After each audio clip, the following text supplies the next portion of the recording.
angu, para muita gente, é só um prato simples, né? Aquele mingau de fubá quentinho com um molho bem saboroso por cima. Uma comida que abraça. Mas, e se a gente descobrisse que nessa receita tão humilde está escondida uma das histórias mais fascinantes e complexas do Rio de Janeiro? Uma história sobre poder, sobre memória e sobre quem é lembrado e quem é esquecido. Olhando assim, parece inofensivo, não é mesmo? Só que essa tigela, na verdade, é um verdadeiro campo de batalha.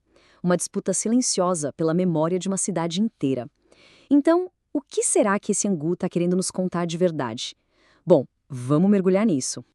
A base de tudo é essa aqui. É uma preparação que tem suas raízes lá na África e que atravessou o Atlântico durante a diáspora forçada. E olha, não era só comida, era um pedaço de cultura que sobreviveu à travessia nos navios negreiros. É exatamente aqui que a nossa primeira história começa.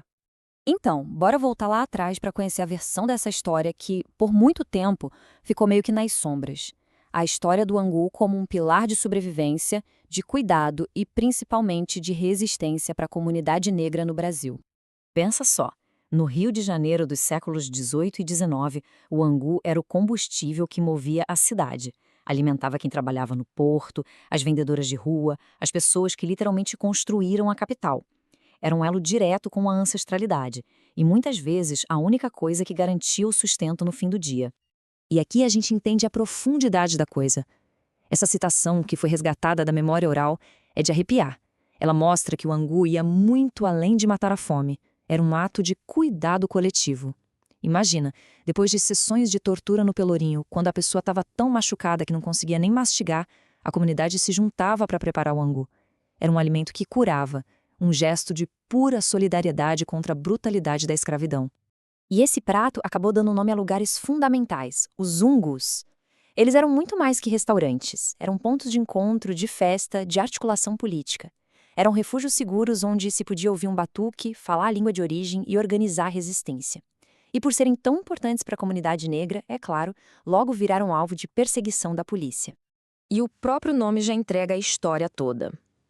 A origem mais provável da palavra zungo é a junção de enzu, que quer dizer casa em quimbundo, com angu, literalmente, a casa do angu. É a prova de que a história está ali, gravada na nossa língua, mesmo quando tentam apagar. Mas essa não é a única história de angu que o Rio de Janeiro conhece. Na verdade, a história que a maioria das pessoas cresceu ouvindo é bem diferente.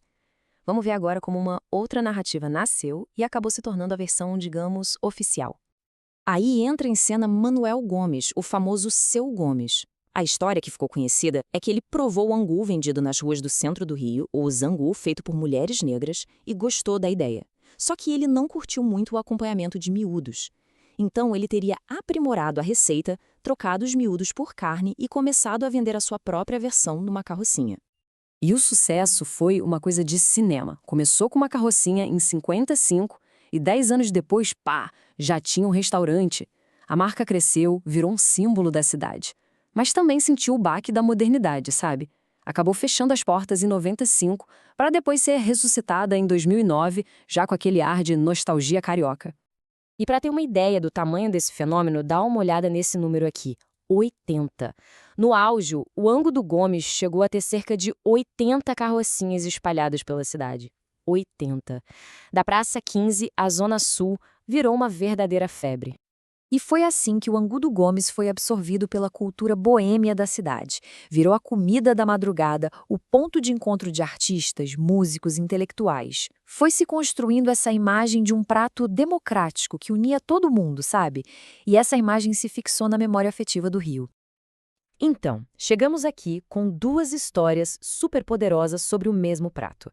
A do Zungu, ligada à resistência negra, e a do Angu do Gomes, ligada ao sucesso de um empreendedor português. A grande questão é, por que uma delas se tornou a história do Angu, enquanto a outra foi praticamente varrida para debaixo do tapete? Esse quadro aqui deixa o contraste bem nítido. De um lado, o Zungu, com sua origem afrodiaspórica, um símbolo de comunidade. Do outro, o Angu do Gomes, com o fundador europeu, focado no sucesso comercial e vendido como um prato para todo mundo. Uma memória precisou ser silenciada para que a outra pudesse brilhar. Mas como exatamente isso acontece? Para entender esse mecanismo, os pesquisadores usam um conceito do sociólogo Michael Pollack, que é o enquadramento da memória. A ideia é que a memória não é algo que simplesmente existe. Ela é construída, ela é disputada. A versão que se torna dominante geralmente é a do grupo que tem mais poder e legitimidade social para contá-la. E esse é o ponto. A história do Angu do Gomes foi enquadrada como a narrativa oficial. Certo, mas o que dá a um grupo mais legitimidade para contar uma história do que a outro? Bom, para analisar isso, os estudos sobre o tema apontam para o conceito de racismo estrutural, aprofundado por autores como Silvio Almeida. Não se trata de uma atitude individual, mas de como a própria sociedade se organiza de um jeito que privilegia sistematicamente narrativas brancas e apaga as contribuições negras. É esse sistema que cria o terreno perfeito para o branqueamento da história do Angu. Mas olha, essa disputa pela memória não é uma coisa que ficou parada no tempo, não. Muito pelo contrário. Hoje em dia, existe um movimento forte e consciente para resgatar o que foi esquecido e recontar essa história por um novo ângulo.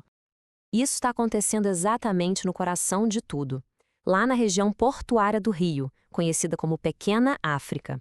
É um trabalho de formiguinha, uma reparação histórica feita por quem vive e mantém essa cultura viva todos os dias. E aqui a gente tem um exemplo concreto e muito poderoso. Em um livro recente sobre a culinária dos quilombos, a comunidade da Pedra do Sal, um lugar histórico dessa região, escolheu qual prato para representar sua identidade? O zungu com miúdos, a receita original. É um ato de reafirmação que basicamente diz: essa é a nossa história e nós vamos contá-la. Ok, mistério da origem resolvido. Agora, vamos mergulhar no coração da receita.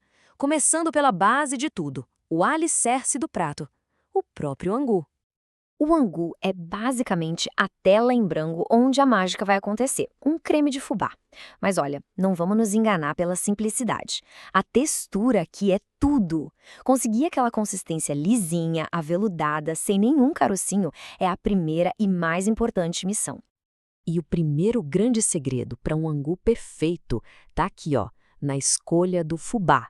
Não dá para ser qualquer um, não. Tem que ser o fubá mimosinho, aquele bem fininho. É ele o grande responsável por aquela textura super cremosa e suave que define um angu de respeito. E agora, se liga nesse número aqui, porque ele muda o jogo completamente. Acertar essa proporção é talvez o segredo mais importante de todos. A regra de ouro é usar umas 4 ou 5 partes de líquido para cada parte de fubá. É essa matemática simples que garante a base perfeita para o prato. E para evitar aqueles temidos grumos, que é o erro mais comum que existe, essa técnica de 3 passos aqui é tipo inegociável. Primeiro dissolve o fubá na água fria antes de levar para o fogo. Isso impede que ele empelote na hora e garante um cozimento por igual, não tem erro. A partir daqui, o ingrediente principal é a paciência. O fogo tem que ser baixo, sem pressa. É esse cozimento lento que vai desenvolver o sabor e principalmente tirar aquele gosto de fubá cru, sabe? E o sinal de que a mágica aconteceu é quando o angu começa a soltar bonito do fundo e das laterais da panela. E aqui tem um truque que, nossa, faz uma diferença brutal. Temperar a água antes mesmo de colocar o fubá. Um caldo de legumes, um alho refogado ali no começo, isso eleva a base de algo neutro para algo que já é delicioso por si só. Com essa base perfeita, a gente está pronto para o próximo passo. Agora, vamos falar do acompanhamento, do coração do prato. Porque se o angu é a base, o molho. O molho é a alma do angu à baiana. Então, muita gente conhece só uma versão do prato, mas na verdade existem 2 estilos bem diferentes que contam histórias distintas sobre a evolução dessa receita. Olha só, aqui a gente vê os 2 caminhos. De um lado, o molho de carne moída, que é super popular, aconchegante, aquele sabor que todo mundo conhece. Do outro, a gente tem a versão mais raiz, a mais rústica, com miúdos, fígado, língua, coração. Essa versão tem sabores muito mais intensos, mais complexos, que só aquele cozimento bem lento consegue criar. Bom, com o nosso angu perfeito, lisinho, e o molho cheio de alma prontinho, chega a melhor parte de todas, né? A hora da montagem. E o legal é que não tem um jeito certo de servir. Dá pra ser super criativo. Tem gente que coloca queijo no fundo da tigela pro angu quente derreter por cima. Outros montam em camadas. E claro, finalizar com couve refogadinha ou até um ovo frito por cima deixa tudo ainda mais incrível. E por acaso, se sobrar, Sem o menor problema. Ele pode ser guardado e reaquecido super fácil. O segredinho para ele voltar a ficar cremosinho como antes é só adicionar um pinguinho de líquido, tipo água ou leite, e ir mexendo em fogo baixo. Fica novo em folha. Diante de tudo isso, fica a pergunta: por que um prato tão humilde, tão simples na sua essência, continua sendo um clássico tão amado na nossa culinária? Acho que essa citação aqui resume tudo perfeitamente. É a definição de comida afetiva, né? É simples, é gostoso e, acima de tudo, é muito, muito reconfortante. É um pedaço do Brasil no prato. No fim das contas, a grande mágica do angu à baiana é essa: a capacidade de pegar ingredientes simples, super acessíveis como o fubá, e transformar numa refeição completa, farta e absolutamente memorável. E tudo isso leva a gente a pensar, né? Toda cultura tem um prato assim. Aquele que tem gosto de casa, que pega ingredientes simples e transforma em uma coisa extraordinária. Qual será o prato que define essa sensação de conforto por aí?